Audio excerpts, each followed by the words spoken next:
नमस्कार, मैं हूं आपके साथ अंजना शर्मा और आप देख रहे हैं देवी पूजक टाइम्स।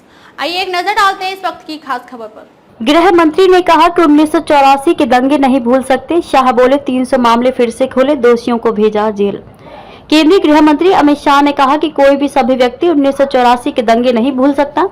राजनीतिक इशारे पर नरसंस हत्याएं की गई, लेकिन किसी दोषी को सजा नहीं दी गई।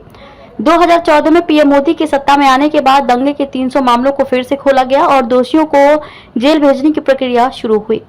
गृह मंत्री शाह ने दिल्ली सिख गुरुद्वारा प्रबंधक समिति की तरफ से आयोजित अभिनंदन समारोह में शुक्रवार को कहा कि मोदी सरकार ये तय करेगी कि जो भी मामले चल रहे हैं उनमें पीड़ितों को इंसाफ मिले। मोदी सरकार ने ही पहली बार 3,328 पीड़ित परिवारों में से प्रत्येक को 5 लाख रुपए देने और जलियांवाला बाग स्मारक को फिर से गौरवान्वित करने का काम किया है। मानवता के लिए सिख गुरुओं के बलिदान की बराबरी नहीं। शाह ने कहा कि मानवता और देश के लिए सिख गुरुओं के बलिदान की बराबरी कोई नहीं कर सकता। सिख पंथ के अलावा ऐसा कोई दूसरा पंथ नहीं जिसने 10 पीढ़ियों तक आक्रांताओं के अन्याय के खिलाफ संघर्ष करते बलिदान दिया हो। औरंगजेब के अत्याचार के खिलाफ कश्मीरी पंडितों की मदद के लिए सर्वोच्च बलिदान देने वाले 9वें गुरु तेग बहादुर को देश हमेशा याद रखेगा। पीएम मोदी ने गुरु तेग बहादुर की स्मृति में लाल किले पर ठीक उसी जगह उत्सव मनाने का फैसला किया जहां उनकी शहीदी की घोषणा हुई थी। सिख कौम हमेशा सबसे आगे रही। दिल्ली सिख गुरुद्वारा प्रबंधक समिति की तरफ से आयोजित अभिनंदन कार्यक्रम को संबोधित करते हुए शाह ने कहा कि भारत की आजादी के आंदोलन मुगलों और अंग्रेजों के खिलाफ लड़ाई, विभाजन की विभीषिका या आजादी के बाद देश की सीमाओं को सुरक्षित करना हो।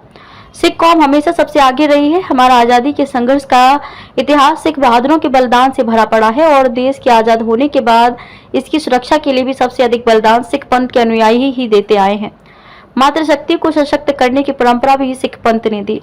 शाह ने कहा कि मातृशक्ति को सशक्त करने की परंपरा सिख पंथ में माता खीवी के लंगर की सिखों से वर्षों पहले शुरू हुई। इतिहास में भी ये दर्ज है कि सिख पंथ से निकली मातृशक्ति से न केवल आजादी के आंदोलन में हिस्सा लिया बल्कि देश को आगे बढ़ाने में अहम योगदान दिया है। सिख पंथ की इसी सीख को ध्यान में रखकर प्रधानमंत्री मोदी के नेतृत्व में सरकार ने राज्यों की विधानसभाओं और संसद में मातृशक्ति को 33% आरक्षण दिलाने के लिए कानून बनाया है।